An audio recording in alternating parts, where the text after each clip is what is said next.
Levantai vosso olhar.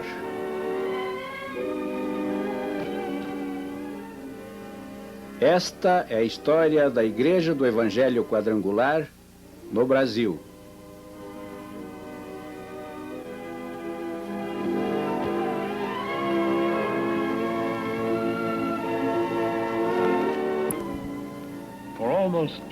Por quase 2000 anos, fiéis seguidores de Cristo têm se dedicado a destinar suas vidas inteiramente em louvor a seu nome.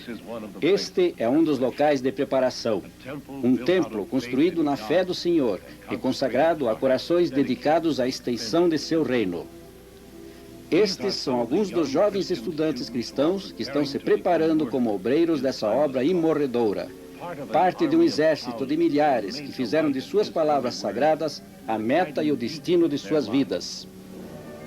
Life, L-I-F-E, vida, o farol do evangelismo quadrangular internacional. E estes são os que hoje guardam essa luz.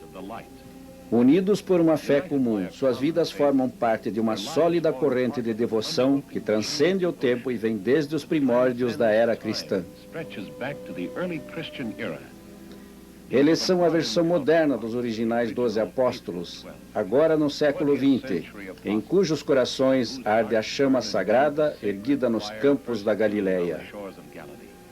Hoje, como naqueles tempos, eles creem que todo homem redimido pelo sangue do Cordeiro tem a obrigação de lutar pela salvação de seus irmãos nos mais distantes lugares da terra. Estes jovens, rapazes e moças que agora se preparam para uma vida dedicada a Cristo, logo irão engrossar as fileiras daqueles que já estão apostos não só em sua terra natal, mas também por todo o mundo.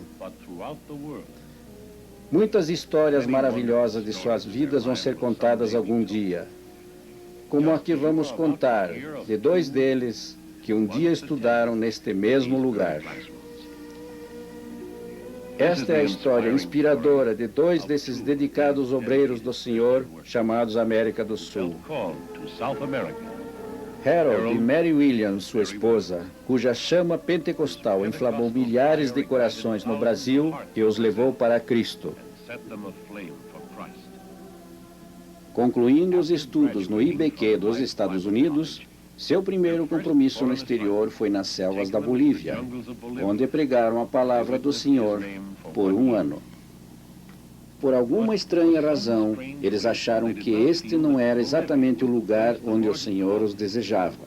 E depois de orarem pela orientação divina, eles desceram pelo rio Amazonas. Seu destino não sabiam. O futuro nas mãos de Deus. O Amazonas é um dos maiores rios da Terra, nascendo nas encostas dos Andes, fluindo por quase 6.000 quilômetros até o mar. Enquanto o rio os levava para um destino desconhecido, eles mal sabiam que o Senhor os estava preparando para um ministério moldado nos desígnios do Novo Testamento. Pelo majestoso Amazonas, eles viajaram, com uma parada na cidade de Belém, mas ainda inquietos e insatisfeitos, embarcaram no navio da costeira e prosseguiram pela longa costa brasileira, parando algumas vezes em busca de um lugar onde suas vidas pudessem ter uma real motivação para ele. Seria em Fortaleza?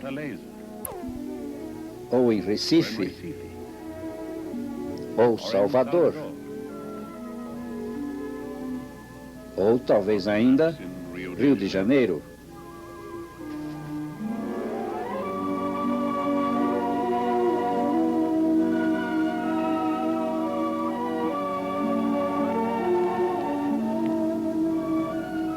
Por algum tempo eles acharam que o rio podia ser o lugar, pois era uma cidade onde havia milhões de almas esperando pela salvação.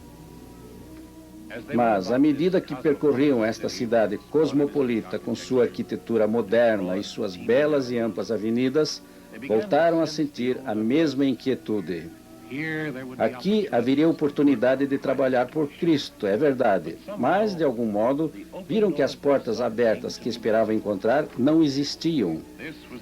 Este era o deslumbrante e agitado Brasil dos turistas, a fabulosa cidade das calçadas de mosaico e da famosa praia de Copacabana. Esta era a Paris da América do Sul, a Meca para os que vinham do mundo todo em busca de prazer, identificada pelo inconfundível Pão de Açúcar, guardando a entrada da Baía da Guanabara. Sim, esta era a cidade de muitas atrações turísticas, sendo a mais famosa o bondinho aéreo que leva ao Pão de Açúcar. Mas até essa, mesmo com as belas paisagens vistas do alto daquela montanha, não pôde ser apreciada dessa vez por Mary e Harold Williams, porque havia coisas mais sérias oprimindo seus corações.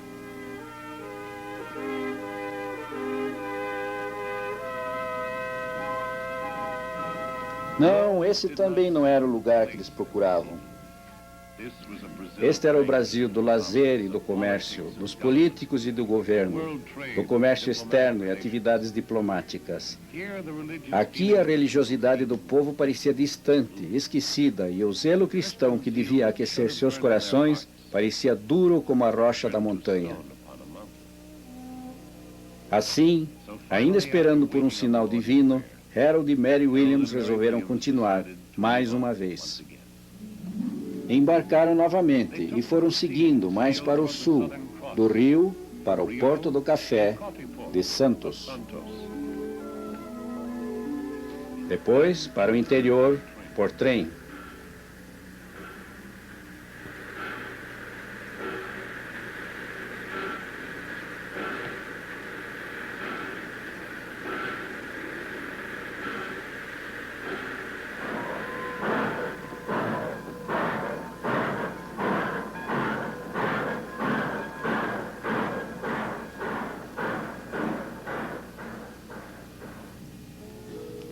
Assim chegaram a São Paulo, o grande centro industrial da América do Sul.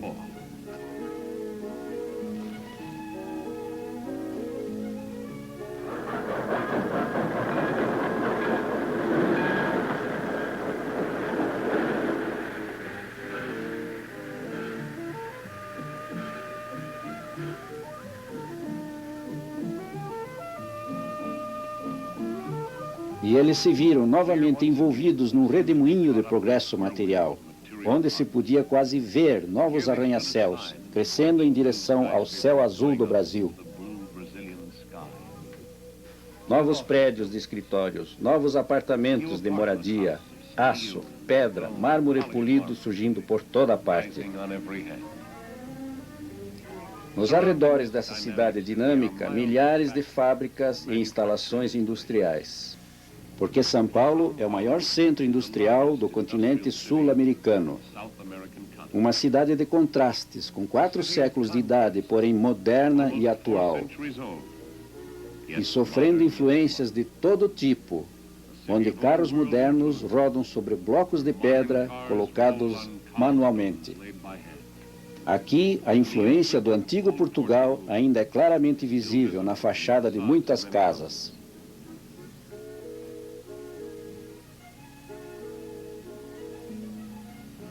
Mais uma vez, o casal Williams teve aquele estranho sentimento de insatisfação. Havia muita gente que devia ser salva, é verdade, mas a vida parecia fluir muito agitada para dar tempo às coisas espirituais. Aqui, as pessoas pareciam fechadas, imunes a qualquer contato. Nessas muralhas de concreto, parecia não haver lugar para Cristo, nem tempo para ouvir seus ensinamentos. Mas como eles estavam errados em pensar assim? Não eram essas grandes cidades que estavam despreparadas. Eles é que não estavam. Quando decidiram deixar São Paulo, eles mal sabiam que um dia o Senhor os faria voltar aqui, que nesta cidade do apóstolo Paulo teria início uma chama pentecostal que iria se espalhar por todo o Brasil. E assim, guiados pelo Senhor sem o saberem, Esses missionários da Igreja do Evangelho Quadrangular deixaram São Paulo, ainda em busca de um lugar onde pudessem testemunhar seu nome.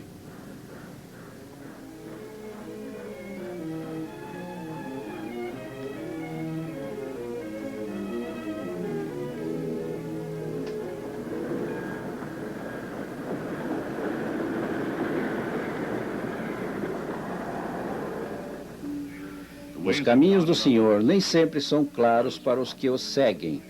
Quando a família Williams chegou à sua destinação seguinte, eles não sabiam o que lhes estava reservado.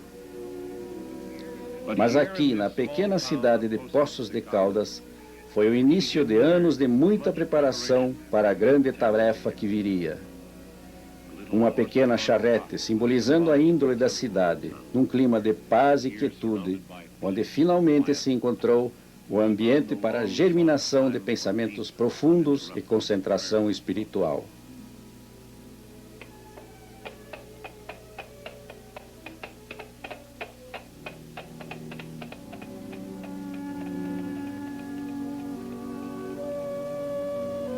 A primeira barreira que o missionário tem que remover é a barreira da comunicação.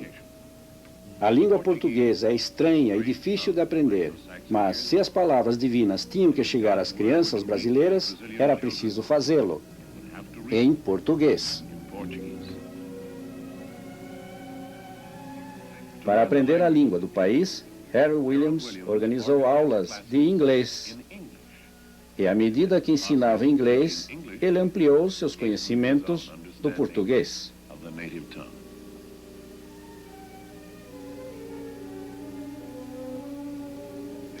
Eu coloco minha mão sobre o livro e ponho o livro sobre a mesa. Era um processo lento, mas onde há uma vontade, há um caminho. E logo suas palavras iam fáceis e todos o compreendiam.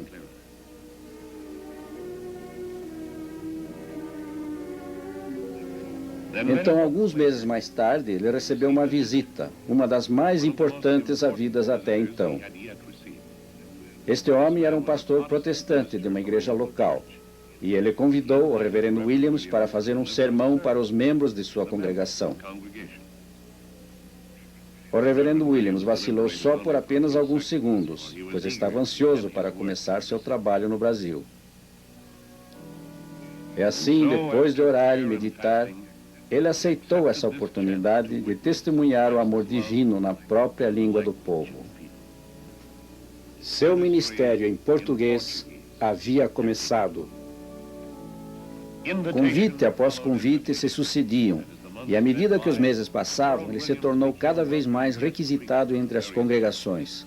Domingo após domingo, ele pregava nos púlpitos de templos protestantes por toda parte. Mas apesar desse progresso inicial, ele ainda não se sentia realizado. Faltava alguma coisa, algo ainda estava errado. A antiga inquietude foi voltando ao seu coração.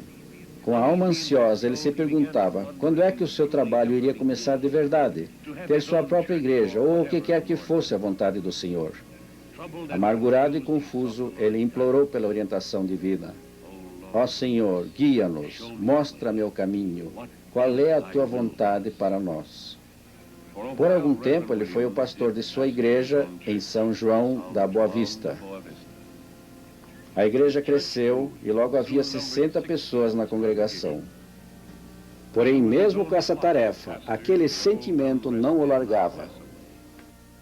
E o trabalho acabou sendo assumido por outro casal missionário. Mas ele ainda sentia que alguma coisa profunda e fundamental estava errada. Algo que tinha que ser corrigido para não minar sua autoconfiança e destruir sua serventia para o Senhor. Mas o quê? O que é que podia estar errado? Ele sabia a língua e estava conquistando almas para Cristo. Tinha construído uma igreja e era um ministro honrado e respeitado. Deus havia abençoado seu casamento e lhe dera mais um casal de filhos. Mesmo assim, a antiga tormenta persistia, com a mesma convicção de que algo ainda estava errado. Por 30 dias ele meditou. Por 30 dias e noites ele esperou em oração pelo Senhor. Onde foi que ele perdera o caminho? Por que o povo se mantinha distante de sua igreja? Por que sua congregação tinha só 60 almas num país de tantos milhões? Por quê? Por quê? E o que ele podia fazer sobre isso? Agora, finalmente, o Senhor estava pronto para revelar seu propósito. Segue, vai por estradas e caminhos, e chama-os para entrarem, que minha casa estará cheia. O povo parece ter medo de entrar numa igreja comum. Talvez elas correspondam se as pregações forem feitas num novo estilo? Claro que sim. Tudo o que ele precisava era uma tenda. Uma tenda. Tudo o que eu preciso é uma tenda. Finalmente, o plano do Senhor tinha sido revelado. Convencido de que essa visão era uma ordem direta do Senhor, o pastor Williams decidiu expor seu plano diretamente a seus superiores nos Estados Unidos, pedindo seu apoio e consideração.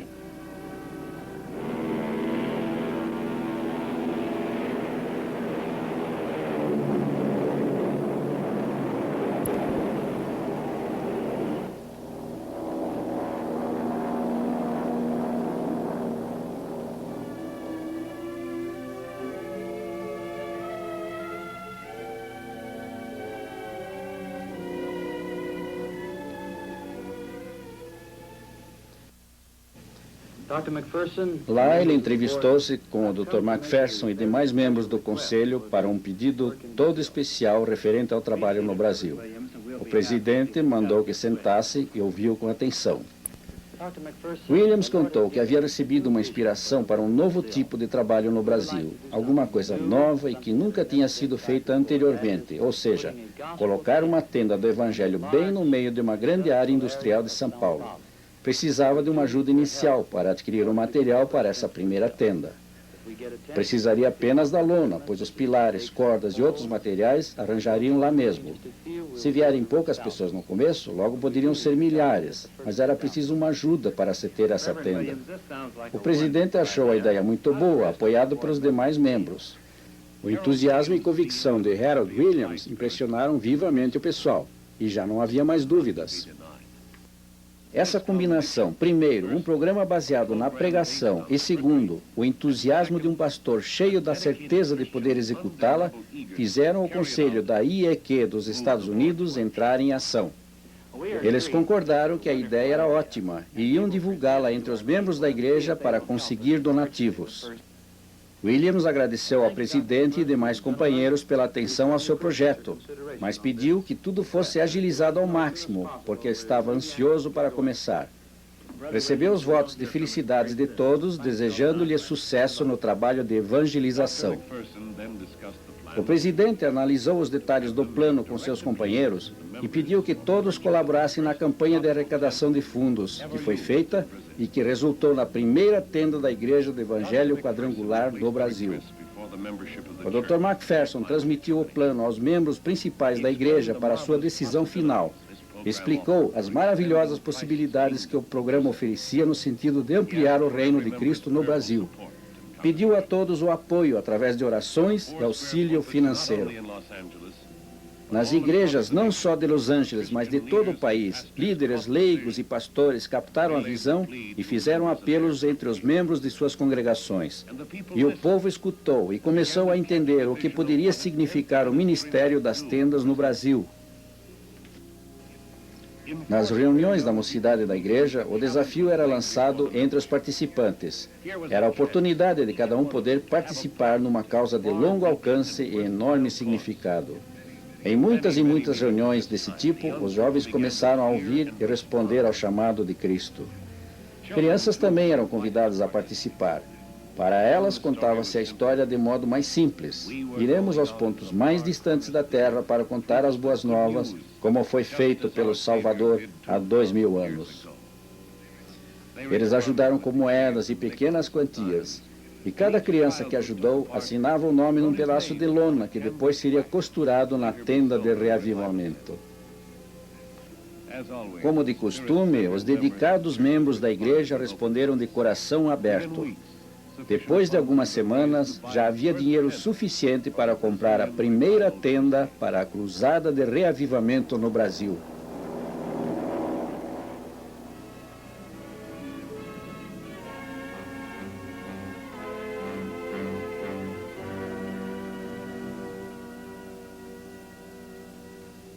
E assim, seguindo a orientação da mão de Deus, Harold Williams foi conduzido à sua grande missão para o salvamento das almas.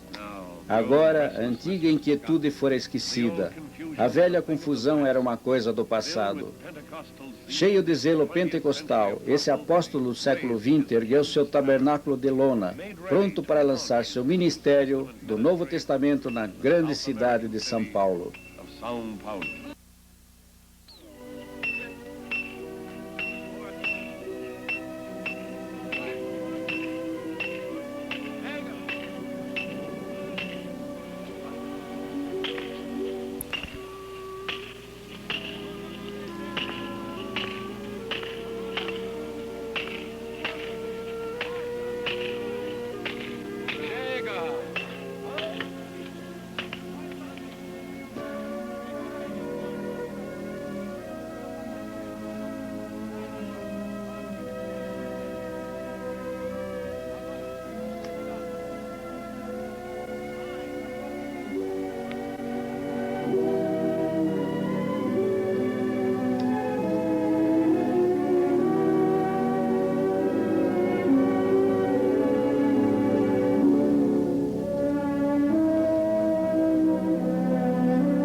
Tenda levantada no Brasil.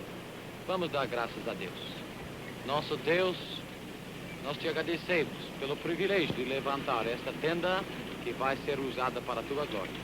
Lord Jesus, abençoa principalmente aqueles que tornaram possível a primeira tenda no Brasil, que ela sirva para a salvação de muitas almas. Pedimos em teu nome, Senhor.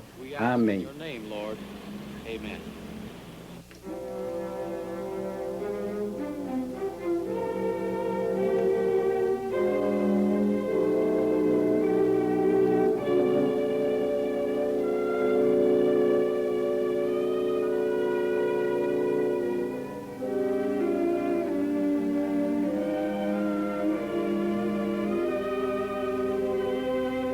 Quando tudo estava pronto, Harold e Mary Williams saíram pelas ruas convidando diretamente as pessoas do povo.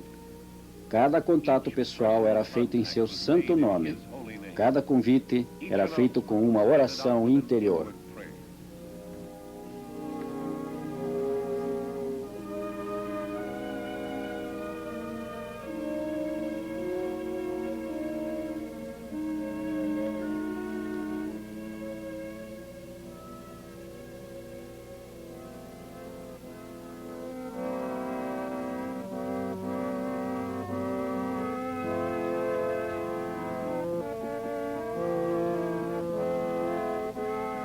Havia chegado o grande momento, depois de anos de preparação. Eles haviam seguido o caminho indicado pelo Senhor. Tinham se esforçado por compreender e seguir sua vontade. Mas depois de tudo aquilo, qual seria o resultado?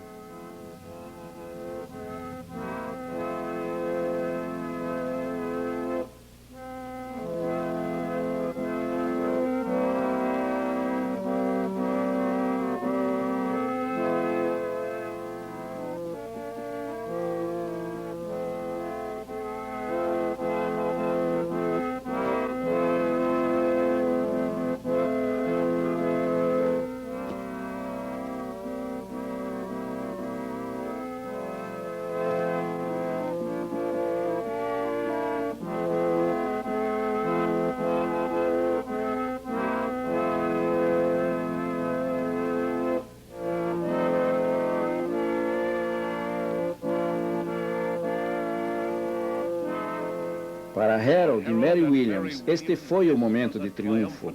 Aqui finalmente estava a prova de que pelo evangelismo das tendas, o povo do Brasil podia ser alcançado pelo Evangelho Salvador de Cristo. Boa noite, amigos. Bem-vindo ao nosso culto.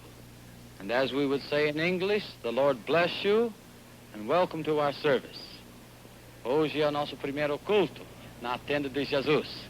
Graças a Deus pelo privilégio de pregar o Evangelho aqui debaixo desta lona. Dia após dia, ele continuava suas reuniões de evangelismo, e o povo de São Paulo vinha, em grupos cada vez maiores. Em cada reunião aparecia mais gente, ansiosa para ouvir a mensagem da salvação. A congregação crescia em tamanho, e também o Espírito do Senhor crescia dentro de seus corações. E começou a se manifestar o início de um grande reavivamento. Senhor Jesus, nós te agradecemos pelo privilégio de trabalhar na sua seara, aleluia. Abençoa esse povo, Deus, que está trabalhando para ganhar almas aqui no Brasil. Em teu nome nós pedimos, amém. E todo o povo de Deus diga amém. Agora vamos cantar o corinho Brilhando. Brilhando.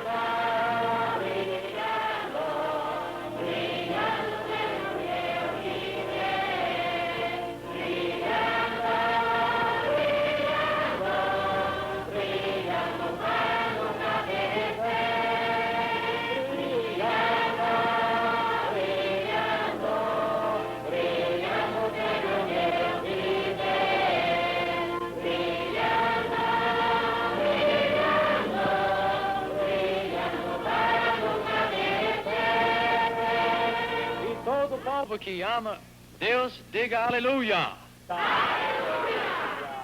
Vamos agora ouvir a palavra do Senhor. O meu Deus, das suas riquezas, suprirá todas as vossas necessidades. Desse modo, pela fé em Deus e confiança no seu poder, foi lançado um dos maiores movimentos de reavivamento vistos no mundo, desde os tempos de Pentecostes. Glória a Jesus, que devemos sempre olhar para Cristo, que supre as nossas necessidades. Amém. Senhor Jesus, põe a tua mão sobre o teu servo. Nós te agradecemos por teu poder, Senhor. Amém. Amém. Senhor Jesus, tu conheces as necessidades deste corpo e cremos. Nós cremos que Jesus Cristo é o mesmo ontem, hoje e será sempre. Acreditamos que da mesma forma que curava os doentes há 2000 anos atrás, hoje Ele também cura aqueles que acreditam nele e nele depositam toda a sua esperança. Amém. Aleluia. Meu Senhor. Coração. Quantos creem que Jesus cura de coração, né? Então vamos orar. Enquanto o missionário orava por cada pessoa, o Espírito do Senhor descia sobre eles e muitos eram curados. Uma moça cega de uma vista pediu suas orações para a cura. Sua vista clareou e ela começou a enxergar. Da mesma forma que Jesus havia tocado os dois cegos, dizendo: "Se tendes fé, que esteja a vosso alcance", e seus olhos se iluminaram. Para outra, Jesus disse: "Que seja para vosso conforto, vossa fé será a vossa esperança." Senhor Jesus, tu conheces as necessidades da tua serva, repreendemos a enfermidade do pé da tua serva. Senhor, liberta em teu nome pedimos. Amém. Amém. Aleluia. Estes sinais seguirão aqueles que acreditam no Senhor. Em meu nome eles porão as mãos sobre os enfermos e eles serão curados. Uma outra mulher, tomada pelo Espírito Divino, testemunhou que seu filho foi atendido e curado, estando já quase às portas da morte. Os testemunhos daqueles que haviam sido curados empolgaram os ouvintes da congregação. Aqui estava a prova de que a força de Deus ainda faz milagres através do instrumento da fé. Através da fé houve aqui a cura de bronquite e de um fígado enfermo. Glória a Deus por sua misericórdia naqueles que acreditam. Pela fé eu fui curada de uma prolongada infecção crônica. Mas mais do que isso, eu encontrei uma nova alegria na vida e uma maravilhosa paz de espírito em Cristo Jesus. Por mais de 20 anos eu era vítima de um vício que destruía minha saúde. Mas, pela fé em Cristo, eu comecei a me livrar desse vício desde o primeiro dia em que entrei nessa tenda. Não somente o corpo é vítima de doenças e sofrimento. A alma também pode ser afligida por enfermidades. Testemunha após testemunha se levantavam para falar. Com entusiasmo e fervor, eles contavam suas experiências. Cura da tuberculose, cura do câncer, recuperação da insanidade. O reavivamento começou a crescer como o sopro poderoso do vento. Eu era cega de nascença. Ouçam, eu era cega de nascença e não enxergava numa das vistas. Eu vim aqui e acreditei, e minha visão retornou. Eu nasci cega e agora posso ver. As pessoas continuavam testemunhando as maravilhosas curas do Senhor. Esse era o momento de erguer as orações em agradecimento ao Senhor. Agradecer o milagre dessas maravilhosas curas. Muito bem, agora vamos ouvir a palavra do Senhor. Depois de alguns meses, Harold Williams estava pregando para milhares de almas diariamente. Intimamente, ele agradecia a Deus por tê-lo mandado ao Brasil, porque ao encarar os rostos dessas multidões, lhe vinha a certeza de que nesse país havia milhões de pessoas famintas pelo pão da vida. Gente que tinha receio de entrar nas igrejas protestantes convencionais, agora invadiam e superlotavam as tendas de reavivamento. O movimento já estava ficando grande demais para uma só tenda. Muito trabalhoso para que um só evangelista desse conta. Podia-se ver na congregação líderes militares, doutores e advogados, industriais e legisladores, maquinistas e alfaiates e pintores que iriam mudar suas vidas e se tornar ardentes defensores da causa de Cristo. Entre os fiéis seguidores de seu rebanho, o pastor Williams lançou então um urgente apelo. Quem entre eles se proporia a dedicar seus talentos para o serviço do Senhor? Milhões de pessoas no Brasil estavam esperando pelas boas novas de salvação por Jesus. Quem as daria? Quem seria voluntário? Entre os que escutaram estava o Dr. Ciro Martins, um dos mais famosos dentistas de São Paulo, que fechou seu concorrido consultório e tornou-se um líder na Cruzada Nacional de Evangelização. Também um juiz de direito civil, Dr. Cavalcanti, que trocou os solenes trajes de juiz por uma modesta roupa de trabalhador para uma causa mais forte e elevada. O industrial e dono de fábrica, Carlos Borsoi, também ouviu o apelo. Ele descobriu que haveria alegria maior moldando as almas dos homens do que moldando formas de aço. Também se apresentou um pintor. Este foi Antônio Landi, cujos talentos no ofício logo seriam dedicados à cruzada brasileira de almas. Jacó Visconti, um próspero comerciante de São Paulo, transferiu aos sócios a administração de suas empresas e dedicou seu tempo a serviço das obras do Senhor. Geraldino dos Santos, que acabou sendo um dos maiores missionários de Cristo no Brasil. Um dos valores novos que surgiu na Assembleia Legislativa de São Paulo. Deixou seu trabalho das coisas políticas e, em seu lugar, assumiu a liderança das coisas da alma. Havia muita gente competente e inteligente assistindo essas primeiras reuniões, entre elas a doutora Helena Christoph, dentista, destinada a se tornar um valor especial, ministrando alívio às necessidades do espírito em lugar das da carne. Então, Harold Williams concluiu seu chamado ao povo. Quem assumiria? Quem iria oferecer seus préstimos ao Senhor? vocês. Agora, levante em pé aqueles que querem dar a sua vida a Jesus Cristo. Quer consagrar a sua vida, quer trabalhar para Jesus. Vem aqui à frente agora. Irmãos, vamos entregar a nossa vida a Jesus. Vamos entrar na ceia do Senhor. Senhor Jesus precisa da nossa vida. Irmão, vem a Jesus. Vem aqui à frente. Como os que primeiro responderam ao chamado dos primeiros apóstolos, agora os fiéis se levantavam e vinham para a frente. Gente de todas as classes sociais, gente não iniciada em doutrina e teologia, gente trazendo apenas sua fé para ser guiada.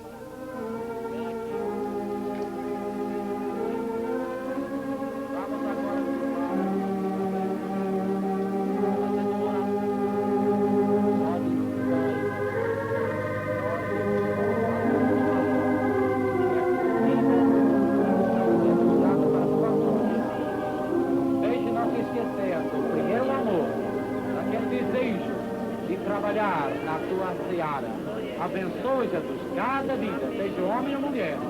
Em teu santo nome, nós pedimos, aleluia. Vamos levantar as nossas mãos e dar graças a Deus.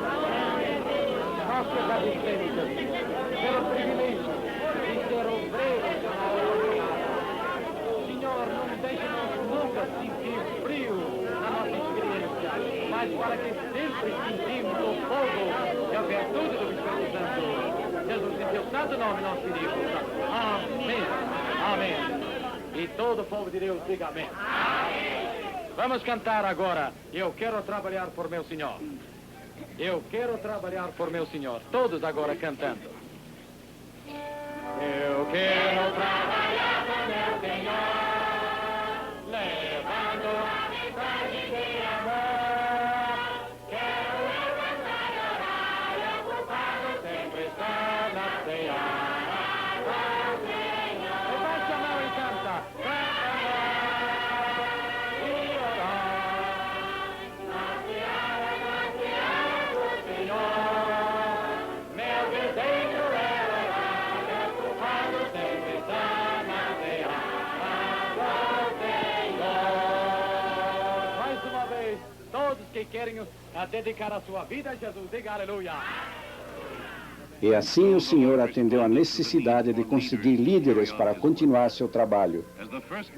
Como o primeiro missionário, Paulo, que preparou os primeiros líderes da igreja nos campos, também o pastor Williams instruiu aqueles que ofereceram seus serviços. Com enorme fé, esses membros da cruzada do século XX prepararam-se para avançar sua causa. Vida a vida eles trabalharam, face a face, como manda o Novo Testamento.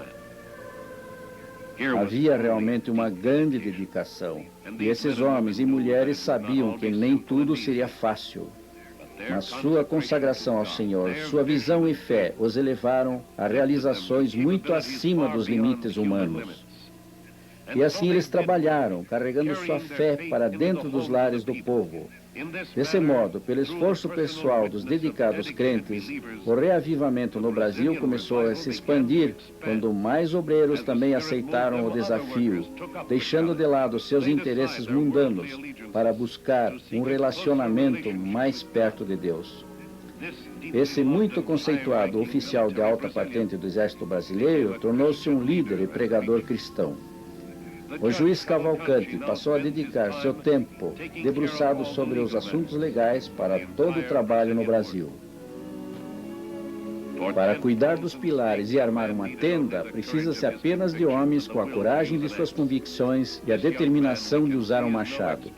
O homem que vemos não é muito hábil no machado, mas o que lhe falta em experiência, ele compensa com o zelo e entusiasmo cristãos. Ele logo consegue colocar o reforço na tenda e em seguida está pronto para começar seu ministério. Tua alma está ferida, magoado o coração, a tristeza já se apoderou de ti. Escuta, meu amigo, Jesus vos fala assim: ó cansados e oprimidos, vinde a mim. Tomai sobre vós o meu jugo, e eu vos aliviarei, e descanso vossas almas gozarão. Pois o meu fardo é leve, meu jugo é suave, paz perfeita vós tereis no coração. Como testemunhas do Senhor Jesus, anunciamos nas tendas, nas igrejas da Cruzada Nacional. No desenvolvimento da Cruzada de Reavivamento no Brasil, o Senhor revela uma verdade que não podemos esquecer. E essa verdade é: Ele não dá preferência a uma só pessoa. Se Ele acende a chama no coração de um homem, Ele também o fará no coração de outros. Estes homens que começam a pregar em nome do Senhor, logo o farão de uma maneira que jamais pensavam conseguir. As pessoas ouvem ansiosas, ouvem a palavra e são assim levadas ao trono de nosso Senhor. Estes homens se tornaram e agora são apóstolos do século XX, iguais a Pedro, José e João e os outros discípulos de Jesus. Essa cruzada brasileira é semelhante ao primeiro trabalho do ministério de nosso Senhor, quando Ele mandou os apóstolos para falarem em seu nome para as multidões. E assim, como o Senhor abençoou o ministério do pastor Williams, Ele agora abençoa o ministério de outros. Através desses homens e outros como eles, o Senhor está derramando suas bênçãos sobre o Brasil hoje em dia. Muitas reuniões cada um deles tinha que promover todos os dias, para atender às multidões que vinham. Em certas oportunidades, eles tinham que promover 6 sermões por dia, 50 em cada semana, por um período de 3 meses, antes de poderem voltar a apenas 3 por dia. Ou falaria Deus e não confirmaria? Não. Às vezes, o atendimento tem que ser feito de maneira ininterrupta, com o povo aguardando em longas filas, esperando para poder entrar. Através de toda essa dedicação, a cruzada foi crescendo e espraiou-se para muito além dos limites iniciais, começando a se estender por todo o sul do Brasil. Inteira certeza de fé. Tenda após tenda iam surgindo, enquanto novas campanhas foram feitas nos Estados Unidos e os membros da igreja responderam com fundos suficientes para 40 novas tendas, em Cambuci, em Água Branca, Jabaquara, em Pompeia, São Caetano, Penápolis, Campinas e muitos outros lugares. Harold Williams e seus seguidores estabeleceram o quartel-general da igreja na Igreja Quadrangular da Barra Funda, uma igreja cristã brasileira permanente com recursos próprios, que foi criada a partir daquela primeira tenda original. Foi estabelecida uma sistemática para a criação de novas tendas. Primeiro, a própria tenda. Somente a parte superior é fornecida pelos evangelistas brasileiros. As partes laterais, bancos, serviço de alto-falantes, tudo isso tem que ser feito ou comprado por patrocinadores do movimento. Logo depois que uma tenda é erguida, as pessoas começam a aparecer, famintas de alimento espiritual. Em poucas semanas forma-se um núcleo e a tenda acaba sendo pequena para todos que desejam vir. Mais fundos são levantados e terrenos são comprados, enquanto americanos e brasileiros se unem no mesmo sacrifício comum. Com orações e cerimônias apropriadas, uma urna de metal contendo dados e registros importantes é enterrada diante da nova igreja. O marco inicial foi lançado. Agora os trabalhadores fazem o erguimento das paredes, pedra a pedra elas se erguem. Cada uma das novas igrejas levantadas é um testemunho permanente do esforço fiel daqueles que trabalham duro nos campos que semeiam para Cristo com a ajuda dos missionários. Outras igrejas começaram a surgir em Limeira, Bauru, Promissão e Curitiba, através dos pastores Mariano e Lauro de Castro.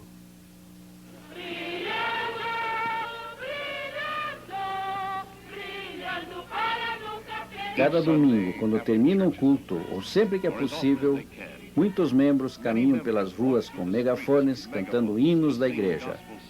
E para contar a outros seu júbilo pelo encontro com Jesus Cristo. Essa é uma típica passeata com megafones feita no Brasil hoje em dia, de maneira contínua. Geralmente isso é feito pelos membros mais jovens. Entre os moradores são distribuídos folhetos e eles são convidados para as reuniões nas tendas. A acolhida a esse tipo de trabalho tem sido impressionante.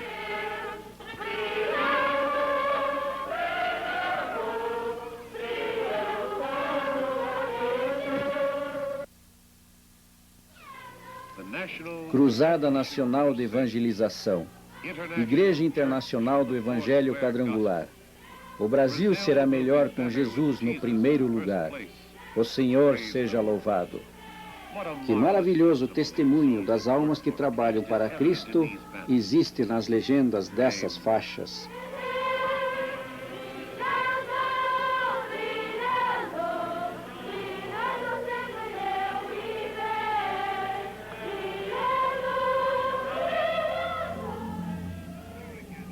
Aqui um outro testemunho da força de Deus que trabalha nos corações do povo no Brasil. Vejam as Bíblias nas mãos de quase todos os adultos. Bíblias que eles aprenderam a amar, porque eles aprenderam o significado das preciosas palavras da vida.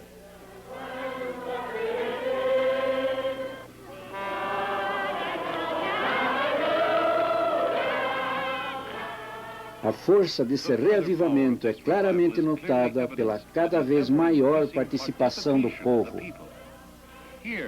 Aqui, em fila até fora da estação ferroviária, mais de 1000 participantes da cruzada estão esperando para uma grande peregrinação até Sorocaba para a cerimônia do batismo.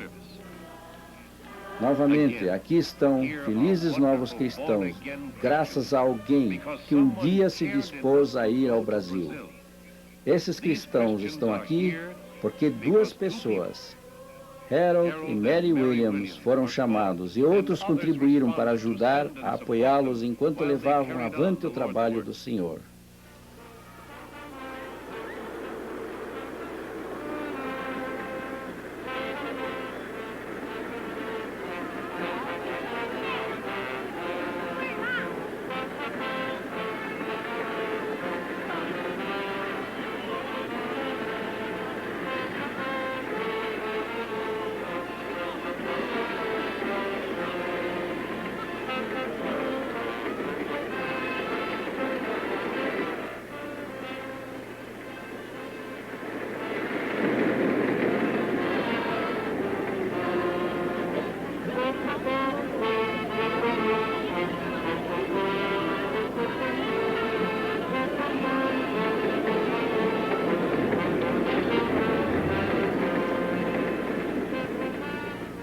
Essa entusiástica aceitação do Evangelho e suas empolgantes expressões públicas de fé provam que todo homem que está em Cristo, este é um novo pregador. Ouçam essas vozes em seu louvor. Já não há como duvidar.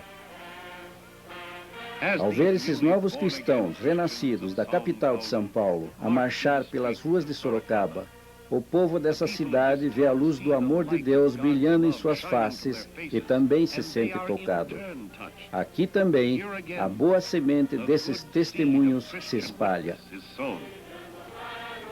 Jesus disse que aqueles que creem nele serão salvos. Aleluia. Brilhando para Cristo no Brasil. Homens e mulheres em números cada vez maiores estão sendo salvos e batizados, recebendo o batismo do Espírito Santo, vivenciando uma completa mudança em si, experimentando um novo nascimento em suas almas.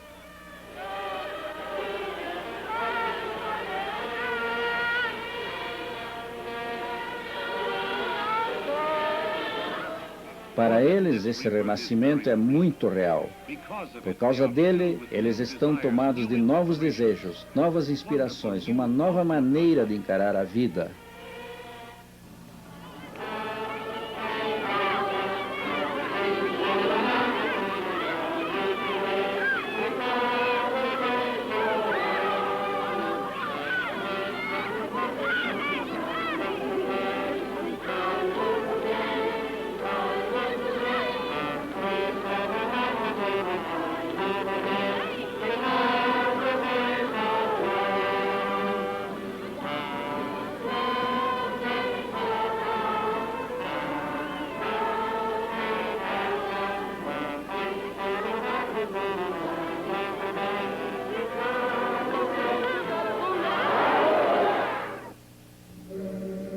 E quando se reúnem no rio a cantar em louvor a Deus e se preparar para o batismo nas águas, começa a se notar um momento de grande elevação espiritual. Este é um grande momento, um momento que eles levarão nos corações até a eternidade. O batismo nas águas. Por essa maneira, nós simbolizamos a morte de nossa antiga vida material e começamos uma nova vida em Cristo Jesus. Ide, ensinai a todas as nações, falou o Salvador, batizando-as em nome do Pai, do Filho e do Espírito Santo. Isso nós fazemos em obediência a seu comando. Ao seguir Nosso Senhor nas águas do batismo, reafirmamos nossa crença no Mestre e saudamos nosso Jesus Cristo, pois Ele é o Filho de Deus e morreu na cruz do Calvário por nossos pecados. E assim como Ele se elevou na força da ressurreição, assim também nós nos elevamos na unidade da vida e o fazemos de uma maneira nova e melhor. Nesse domingo maravilhoso, 125 pessoas foram batizadas. Louvemos ao Senhor por terem essas pessoas ouvido Jesus e compreendido o que verdadeiramente significa o batismo. O movimento se espalha por São Paulo, para os estados vizinhos. No espaço de 20 meses, mais de 1 milhão de pessoas escutaram o Evangelho e grandes batismos eram realizados em muitas cidades. Não aos pares, não em grupos de 10 ou 20, mas a centenas, cantando, cheios de alegria, eles chegavam. Homens, mulheres, rapazes e moças, jovens e velhos juntos.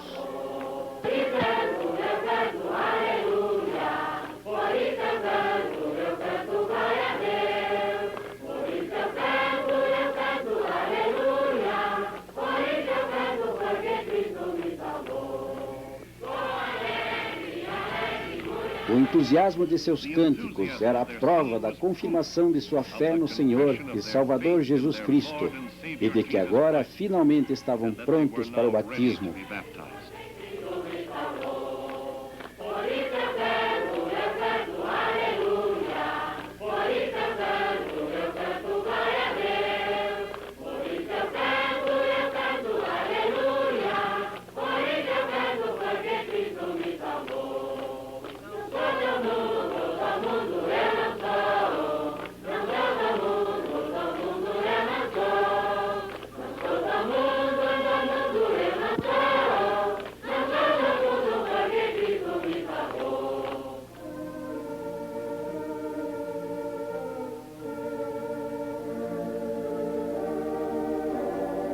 Estas imagens mostram seu desejo de se juntarem a Cristo pelo batismo e também de crescerem com Ele pela fé em Deus Pai. Amém. Não é por nossos trabalhos, pelas riquezas que seremos salvos, mas por sua graça e sua misericórdia é que o seremos. Nesse glorioso dia ensolarado, mais de 200 pessoas foram batizadas, enquanto milhares de outras vieram para assistir esse ato emocionante. Arrependei-vos e sede batizados em nome de Jesus Cristo, e recebereis o Espírito Santo. Assim nos falam as Escrituras, e assim nós o cremos. A onda pentecostal espalhou-se para o leste, até o Rio de Janeiro, então ainda capital do Brasil. Rio de Janeiro, a mesma cidade pela qual Harold e Mary Williams um dia tinham passado, agora ansiosamente aceitava o Evangelho. Hoje está rapidamente se transformando no centro de atividade da grande cruzada brasileira de reavivamento. Periodicamente, aos domingos, os congregados vão aos subúrbios da cidade em caminhões e ônibus alugados.